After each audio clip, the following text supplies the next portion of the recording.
दोस्तों, मैं कहानीबाज रश्मि आज आपको सुनाऊंगी राजा ययाति की कहानी। ययाति पराक्रमी थे, बुद्धिमान थे, लेकिन जीवन को पूरी तरह भोगने की तीव्र इच्छा रखते थे। उनका विवाह हुआ असुर गुरु शुक्राचार्य की पुत्री देवयानी से।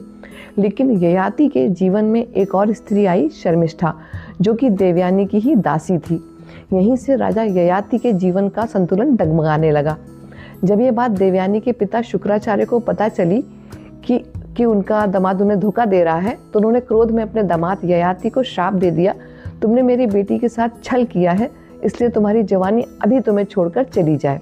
फिर क्या था, एक ही क्षण में राजा ययाति एकदम बूढ़े और कमजोर हो गए। भय और पश्चाताप में भरकर उन्होंने अपने सभी पुत्रों से पूछा, क्या कोई मुझे अपनी जवानी दे सकता है?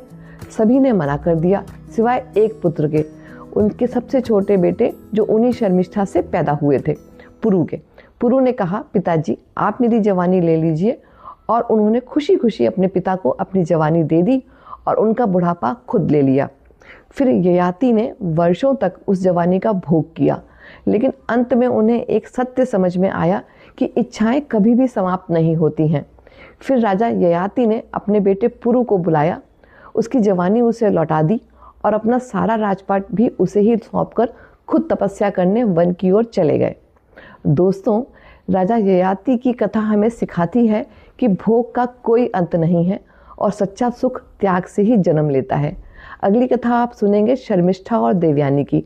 आखिर शर्मिष्ठा को देवयानी की दासी क्यों बनना पड़ा था? तो कल मिलते हैं यहीं कहानीबाज पर। जय श्री कृष्ण।